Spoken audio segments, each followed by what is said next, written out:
Vamos a conversar con Luis Breul. Él es experto en análisis de la industria televisiva, es consultor de medios y académico de la Universidad Católica.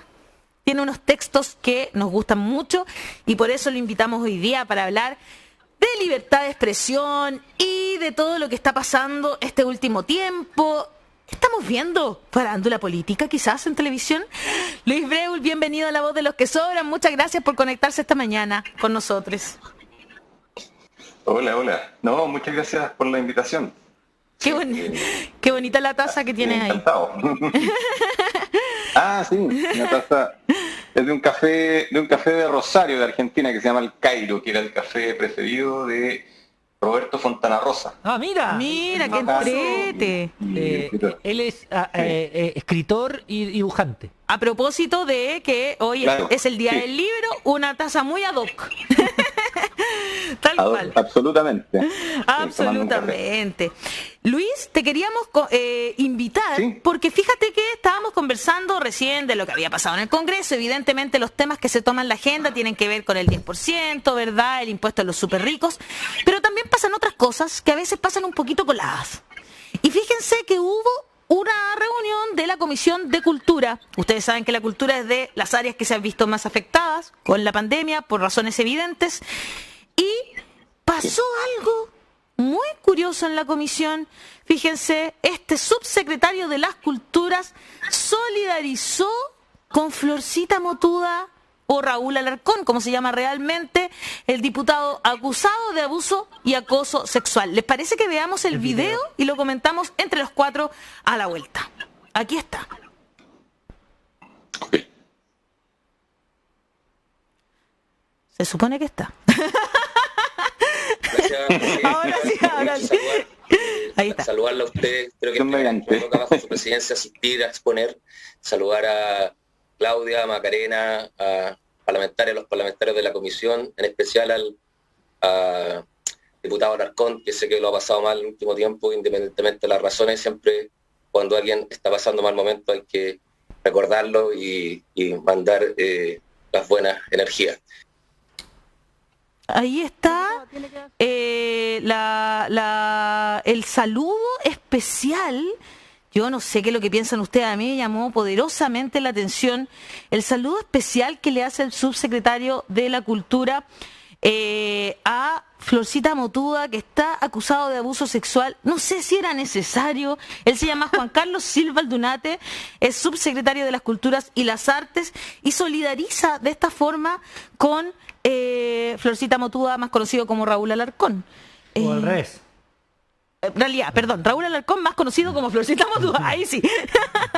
Florcita Motuda fue elegido como diputado del Partido Humanista, o sea, un partido que es opositor al gobierno de Sebastián Piñera. Entonces acá tenemos el subsecretario que es opositor político a Raúl Alarcón, pero de todas formas le manda solidaridad porque está pasando por un mal momento. O sea, más allá de la ideología política hay que defender a los acusados de violación. Porque el machismo y el patriarcado es más profundo. Que hay que siempre defender a los victimarios. Extraordinario esa cuestión. Realmente que llama poderosamente la atención. Luis, no sé qué te parece a ti este saludo como... Sí, no, está completamente de más. ¿No es cierto? Yo creo que dentro de una autoridad pública respecto de solidarizar con otra que está en tela de juicio en acusaciones de abuso, de comportamientos sexuales impropios, siendo además diputado y no habiendo todavía sido cuestionado en su cargo, que es una acusación muy grave, que yo creo que ahí la Cámara de Diputados ha sido un poco lenta con el tema.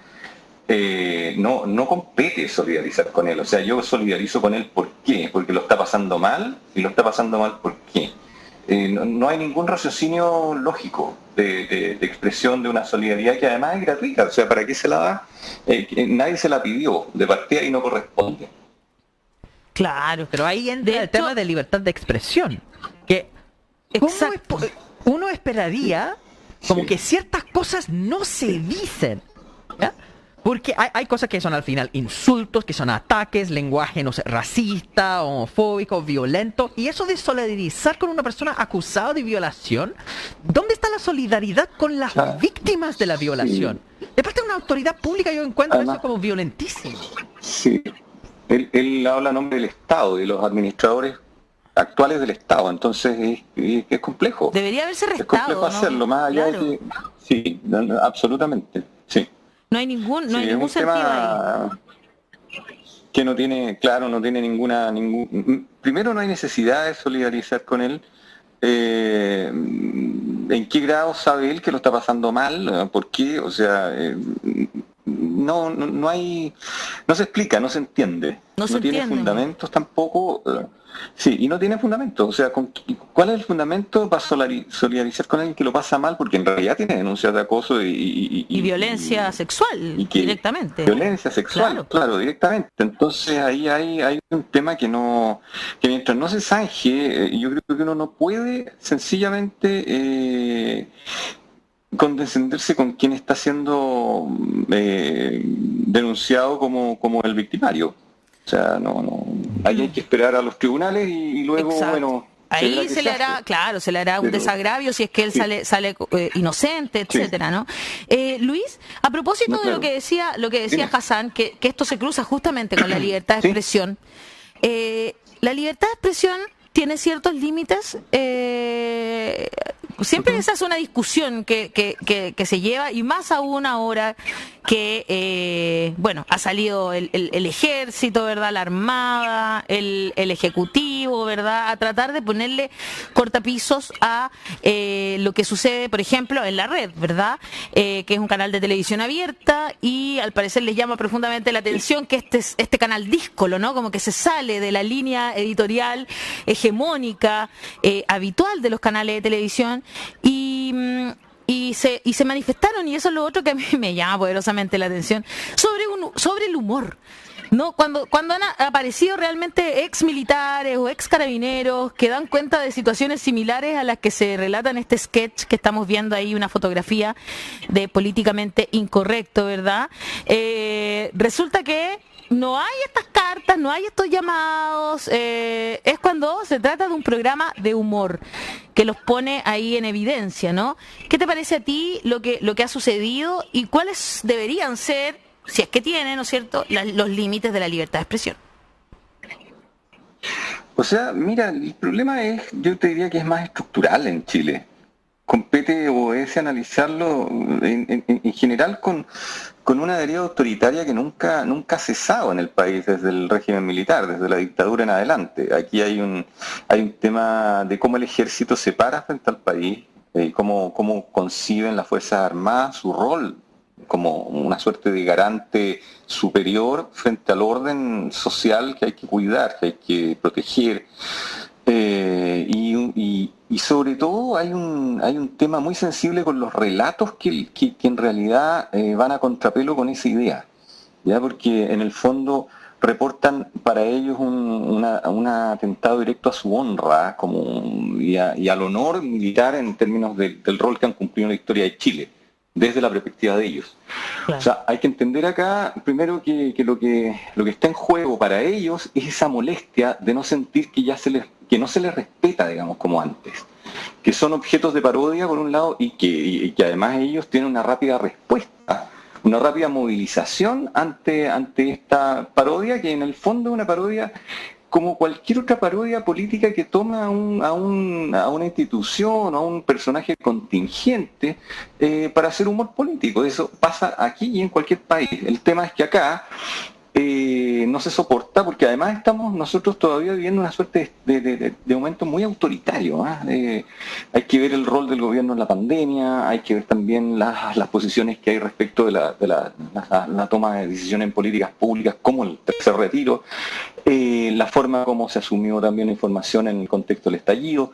Hay todo un entramado, digamos, que propende al autoritarismo en Chile, y que en el fondo este hecho del ejército y al que se pliegan las Fuerzas Armadas con otros comunicados, incluso firmados como por Dirección de Comunicación, que es una cosa que era insólita, muestran, digamos, que hay aquí una molestia porque sienten de alguna manera un grado de incertidumbre respecto de las posiciones que han detentado en el tiempo y que las pueden perder. ¿Ya? O sea, que la gente ridiculice al ejército, ¿ya?, a través de los medios de comunicación también es una forma en la que no estaban acostumbrados a moverse, porque Chile es un país con alta concentración mediática y con un control editorial bastante fuerte. O sea, esto se da en la red ahora en un contexto de un director ejecutivo, además que es bastante liberal, que tiene otras concepciones a las que tenía José Manuel Larraín, un pinochetista que venía de la red, venía del Mega, de trabajar con el grupo Claro, que tenía otras redes, digamos, bastante más, podríamos decir, más vinculadas incluso hasta ex agentes de seguridad de este país. ¿Ya? Entonces, el proceso de libertad que vive la red, de libertad editorial, yo en realidad lo aplaudo en el sentido de decir, oye, sacudámonos, en realidad hablemos de todo, y hablemos, además que estamos en un instante muy político, no podemos eludir la política, más allá de los intentos que ha tenido también el gobierno, que después del estallido social, el presidente de la República, Andrés Chadwick como ministro del Interior, el ministro de Defensa entonces, todo el equipo como más político se reúne con los directores de los medios y los canales de televisión y los directores de prensa para pedirles ayuda. ¿Ya? ¿Y qué es la ayuda en ese contexto? Es bájenle el tono a la cobertura de los hechos que están sucediendo en la calle, porque aquí estamos en un instante incierto. Ahora, esto escapa a toda lógica de operación de la libertad de expresión en los medios desarrollados y en el primer mundo, ¿ya? Y en el resto de los países en realidad latinoamericanos. Aquí estamos, salvo pequeñas islas más autoritarias, digamos, como se puede estar dando el caso en Venezuela, digamos, que hay control de medios, o lo que es en Cuba.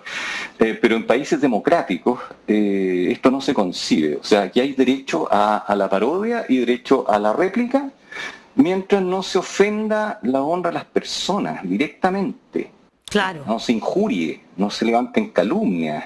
¿Ya? Pero aquí yo puedo parodiar a quien sea.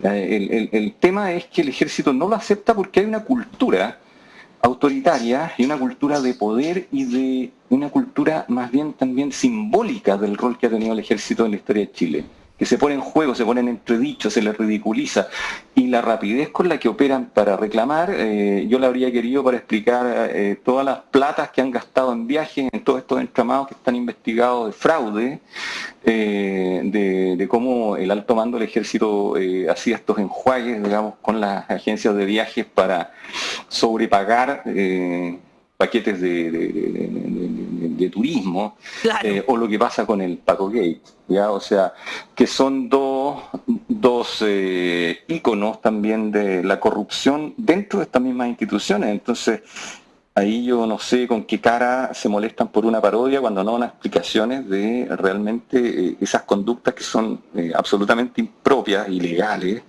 ¿ya? Y son corruptas dentro de la institución, más allá de otras que uno pudiese escarbar mirando a las últimas décadas. Sí, Daniel. Dentro de este mismo tema, no hace mucho tiempo hubo una discusión respecto de el humor y las minorías, ¿cierto? Sí. Y yo quiero ampliar un poco, ¿no? Respecto de una parodia, por ejemplo, que pudiera hacerse a un grupo que no lo ha pasado bien en la vida, no sé, los transgéneros o los propios gays. Porque en el fondo hemos ido cambiando nuestra forma de humor, pero en la televisión se da mucho, ¿no? No hay que ser tan brillante para darse cuenta cómo era el humor hace 30 años y cómo es el humor hoy día, digamos. O cómo era el humor hace poquito nomás en Morandé con compañía, por ejemplo. Entonces, pero eso ha ido cambiando. Pero ¿cuáles son estos límites? Yo te lo voy a decir honestamente, no tengo claro, y nosotros hemos conversado acá este tema. Si tiene límite o no, claro. O cuáles son, pues yo creo que tiene límite. Pero ¿cuáles son esos límites? ¿Quién los pone? Y desde el punto de vista de salir en televisión, del cine, de la radio, en todos lados, de las caricaturas, ¿cierto? Acordémonos de lo que pasó en esa caricatura en Francia, en que al final entraron unos islamitas y mataron al director, etcétera. ¿Cuáles son los límites en el mundo de la libre, donde tendría que existir libre expresión en la industria, digamos? Yo sé que es más allá de la televisión, Luis, pero en todo esto, ¿cuál es tu opinión? Porque aquí tenemos muchas discusiones respecto de cuál sería ese límite. No sé, tú que has estudiado el tema, te pediría por favor si nos puedes aportar. Mira, yo creo que en esta perspectiva es el insulto. el insulto directo que te imputa una conducta que tú no has cometido, ¿ya? Directamente es una calumnia. Yo creo que los límites del humor pasan por allí, ¿ya? Y uno tiene el derecho de defenderse si a uno le están imputando en un contexto de parodia conductas que uno no tiene y en el fondo están atentando contra mi propia honra. Pero más allá de eso, cuando yo me río de una forma en que una institución opera, ¿ya? Y que además lo hago en un contexto de un programa de humor donde le pego a todo el mundo, ¿ya? No tendría por qué sentir que esto amerita un reclamo, salvo que yo sienta que soy dueño de una forma de relato del país, de la construcción de la historia, digamos, de este país en donde el ejército no se toca. Claro, pero, no se toca, o sea, no se toca porque... Pero ampliémoslo un poco, Luis. Daniel va un par de semanas antes, en el mismo canal, pasó lo que esto de Violento Parra, que hace una parodia de un cantante, ¿verdad?, donde se ríe de manera bien irónica y de una manera no muy... digamos que no fue bien recibido por la comunidad trans y el mundo de la diversidad sexogenética, digamos.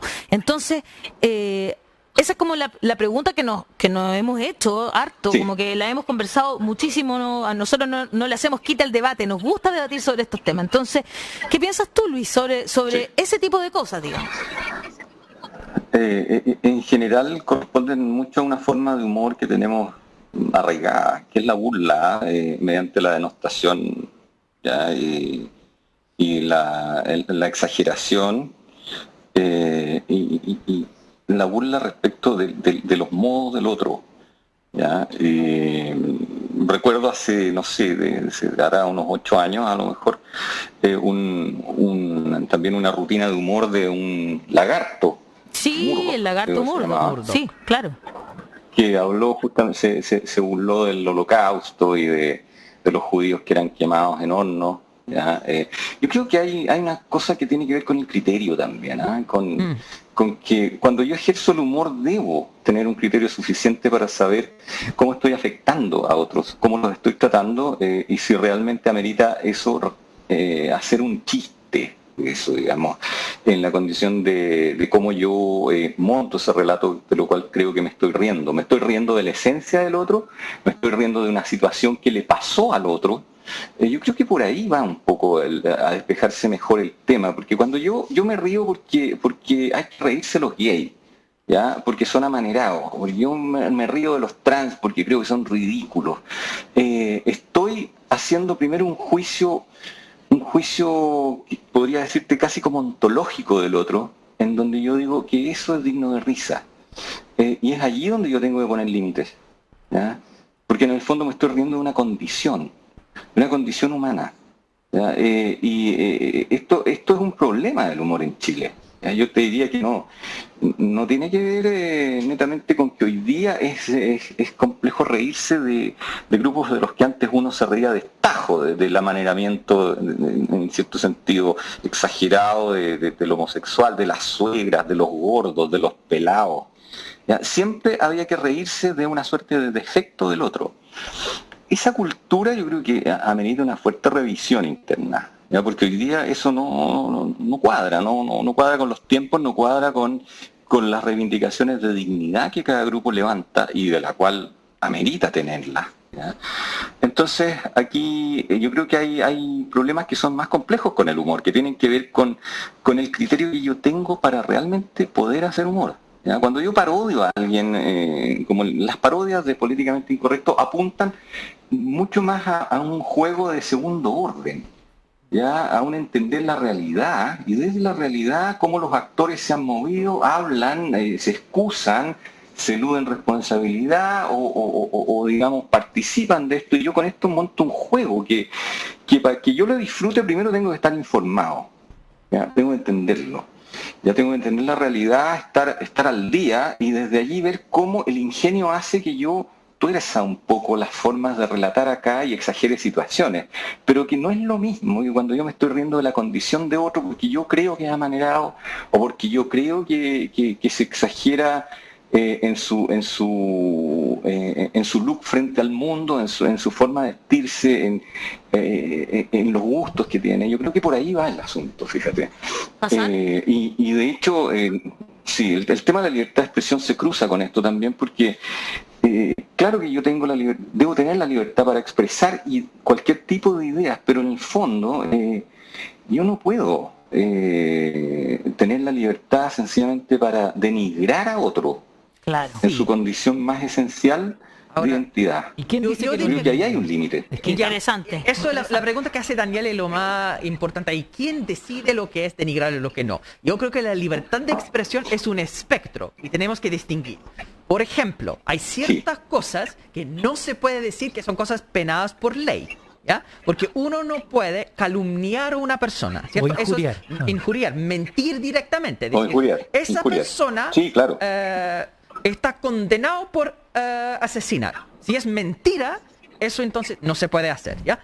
La libertad de expresión tiene ese tipo de límite estricto.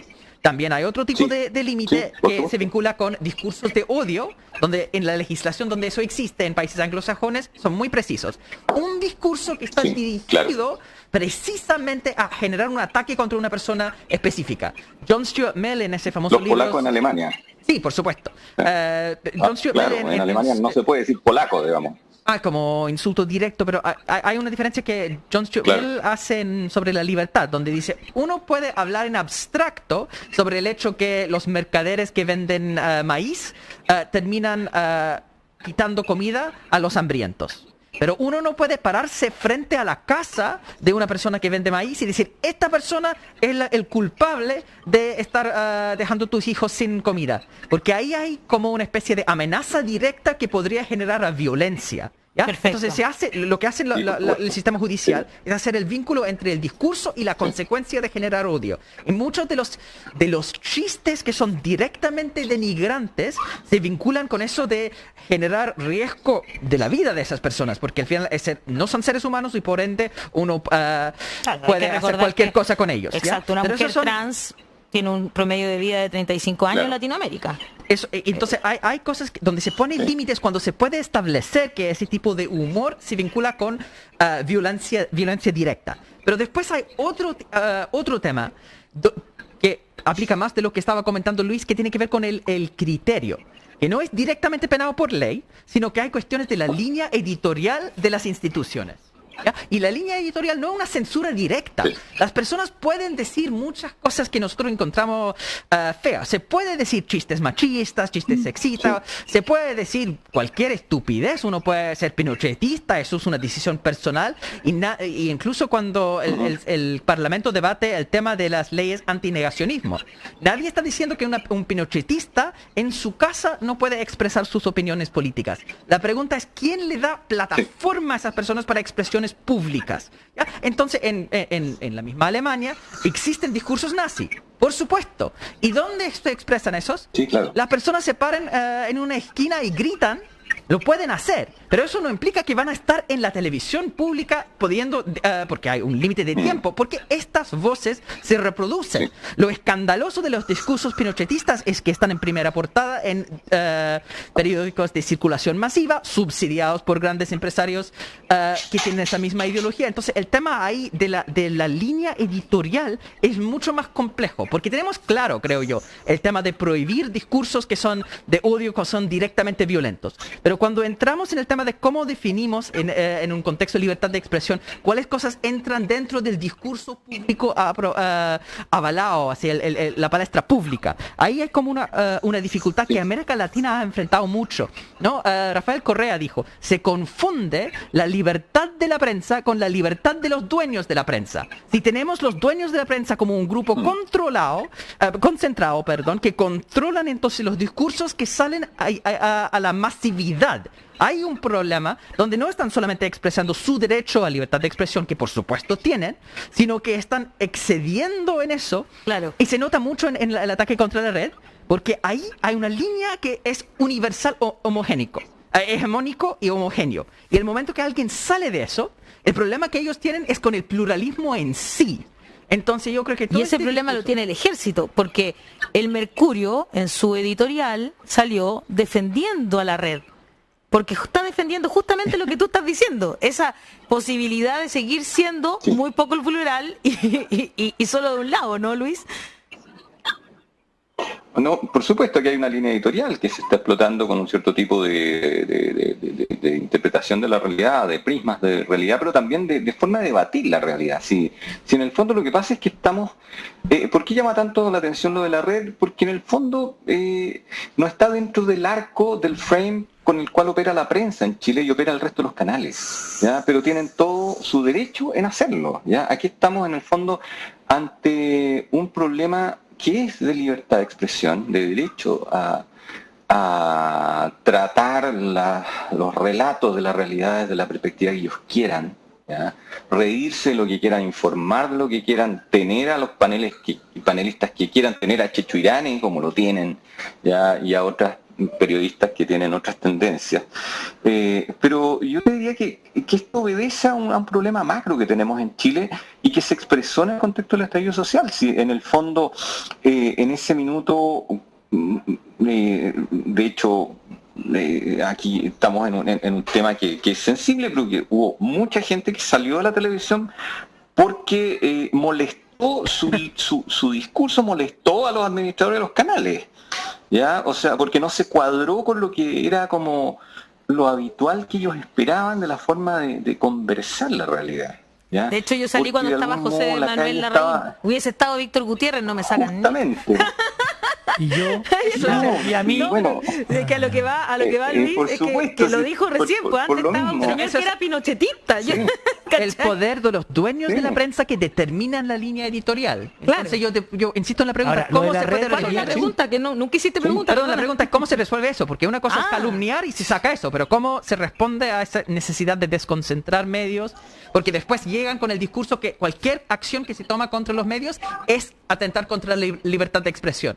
Cuando en Venezuela no renovaron la concesión de RCTV y dijeron que eso que no es cerrar un canal, el canal tuvo su momento, terminó la concesión y subastaron a otro canal para crear más pluralismo. Yo me acuerdo de haber tenido debates con personas que decían, no, pero bajo Chávez no hubo libertad de expresión porque los canales, el único canal del Estado, siempre repite discursos pro gobierno.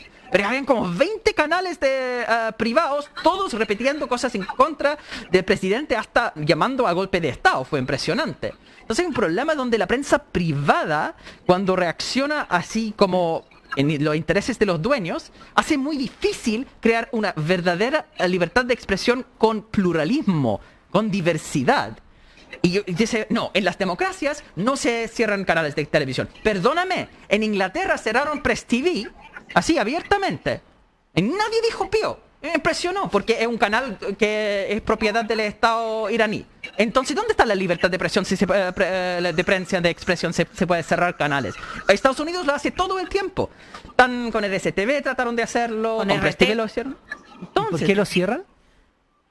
Lo cierran, pues sí. Código de transmisiones. Interesante, es interesante. No, me gustaría decir algo. La red no es tan libre de polvo y paja, no es así como... Porque la red el mismo dueño tuvo a dos directores distinta tendencia, pero es el mismo dueño. El mismo dueño tuvo a un productor ejecutivo, director pinochetista, y después puso a un director de más amplio como es Víctor Gutiérrez. Pero es el mismo dueño, o sea, no es que... ¿Me entiendes? O sea, dijo... Sí. Y Chilevisión también tiene un poco más de apertura porque es de gringos. A Turner, que ahora se lo vendió a no sé quién, digamos. ¿Ah? Sí, claro. Sí, lo que pasa es que estamos y en cierto sentido también lo dijo Mirko Macari por ahí, alguna vez se lo escuché en el último tiempo, que tiene que ver con esta especie, él lo asume como un discurso la UDI, que la UDI permea a los medios y la UDI en el fondo los controla en general, o la UDI instauró una forma de relatar la realidad, y que tiene que ver, y yo creo que, yo estoy de acuerdo, porque en el fondo hay en Chile nosotros no nos damos cuenta, pero tenemos absolutamente entronizado el discurso neoliberal en todo. Sí. O sea, que aceptamos que el Estado sea un Estado subsidiario, que dé prestaciones miserables, que cada vez tenga menos poder, da lo mismo. No, es que eso es que el Estado no puede tener empresas. ¿Cómo que no puede? El Estado puede tener empresas. Lo que pasa es que en Chile no puede, pero Claro. en general sí puede. De hecho, es tan paradójico como que Chile, impida al Estado meterse en el negocio de la energía, pero una de las empresas eléctricas, la empresa estatal italiana, es dueña, es codueña Las empresas chinas son dueñas del negocio empresas eléctrico, de varios claro. lugares. Los chinos acá, sí. Sí. O sea, yo no permito al Estado chileno, pero sí a estados que con sus empresas controlen empresas energéticas que son en Chile empresas estratégicas. Fíjate que aquí alguien bueno, pero es comenta normal, porque que fíjate, en dictadura lo daban el happening con espérate, que no puedo encontrar quién fue la persona que lo puso para darle el crédito, porque me acaba de recordar. sí. Se reía, aquí está, y el happening, Golondrina lo puso. El happening se reía hasta de los comerciales. Y me acuerdo que luego cuando estaba este señor Larraín en la red, no me acuerdo si fue cuando estaba él o antes con Urrutia, pero bueno, entre medio por ahí, en Mentiras Verdaderas, Edo Caroe con el Oscarito hicieron un sketch donde se reían de el comercial que hacían las hermanas Boloco, Ah, que ya, era sí. P&G. Sí, de lo Sí. que... Claro, y Tránsito lento. llamaron por teléfono y bajaron Claro. el comercial, todos los comerciales del año de P&G. ¿Tú sabes cuánto plata perdió la red en ese momento? Solo por eso, bueno, pobre Edo Caroe con Oscarito Va a la casa. para la casa y No, esto claro, pasó. o sea, Pero a en ver. dictadura se podían reír de los comerciales. Yo me acuerdo perfecto del happening cuando le decían hola, como que se reían de la crema Pons, que el comercial era como Yo me lo merezco. soy muy joven, no sé qué, y después le decían salta para el lado, tengo 35, le decían, era como ¿te acordás?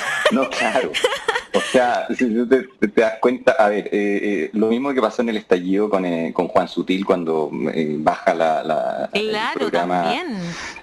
Los comerciales que tenía CNN. Chile y claro, llama también a que se bajen los comerciales, baja su programa que era Agenda Agrícola. Y después al mes siguiente o un mes y medio es elegido el presidente de la Confederación de la Producción y el Comercio, o sea, de todas las ramas empresariales de Chile. Acá el avisaje en Chile es ideológico. Cuando llegan instantes críticos de tensión política muy fuerte, se emerge la ideología directamente de todas estas personas que en el fondo ven amenazas al orden social, a la estructura del orden. Entonces operan como bloque. Procter & Gamble es uno de los empresas de mayor avisaje en Chile, y Unilever también.